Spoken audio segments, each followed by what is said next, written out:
এ কেমন রাজ্য বলো, কে খারাপ কে বা ভালো? ভালো মানুষ অন্ধকারে, অমানুষী আলোর দ্বারে। এ কেমন হচ্ছে খেলা, চারিদিকে কষ্ট মেলা। কে কোথায় যাচ্ছি ভেসে, থামবো কোথায় অবশেষে? রাজার রাজ্যে সবাই গোলাম, করতে হবে রাজার সুনাম। না হয় তোমার কল্লা যাবে, বিরাট কঠিন শাস্তি পাবে।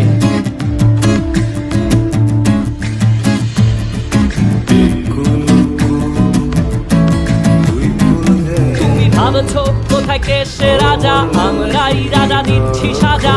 অফিস ব্যবসা সমাজ চালাই, মানুষ হয়েও মানুষ চালাই। আমরাই সেই মুখোশ মানুষ ভালো, সে যে উড়াই ফানুষ। কইয়ের তেলে কইটা ভেজে পরের ঘাড়ে চাপাচ্ছি দোষ। এ কেমন রাজ্য বলো, কে খারাপ কে বা ভালো? ভালো মানুষ অন্ধকার